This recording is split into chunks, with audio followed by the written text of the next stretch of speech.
for us tonight to come together to talk about faith.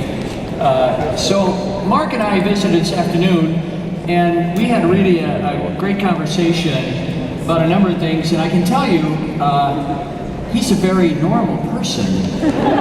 Despite the fact that, you know, he's in Hollywood and does all of these motion pictures and is internationally known.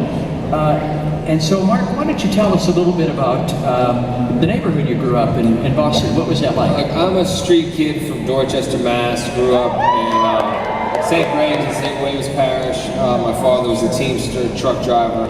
My mom worked odd jobs. I'm the youngest of 9 kids. Unfortunately, well, that's a good thing, but unfortunately, you know, because my parents worked so hard just to provide, I had a lot of time to myself, and most of that time I spent running around the streets, getting a street education. I left school at an early age. I quit school at 13. Ended up getting into a lot of trouble, being incarcerated, tried as an adult at 16, 17. And that was a big wake-up call for my father, so I decided, you know what, I needed to turn my life around. And a lot of people go to God, especially when they get in trouble. And you know, when I heard the jail doors close behind me, I started praying right away. But I knew that that was just the beginning for me, because I knew I really wanted to turn my life around.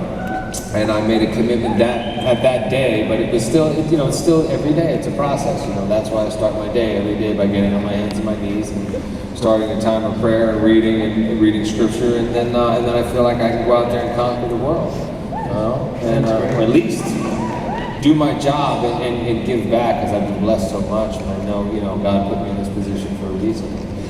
When you said that there was a moment in which it was kind of a turning point, were there people involved that helped you? Was it something that you came to in prayer? What was a transformative moment there? You know, it was one of those things where I didn't think there was anybody there to help me, because I was always looking to the wrong people. I was looking up to the wrong people. And then once the dust settled and I was able to look clearly, and I was sober for the first time in a while, I realized there were so many people around. You know, my parish priest, who I've known since I was 13 years old, Father James Flavin, who you know, has married all my brothers and sisters, baptized all of my kids.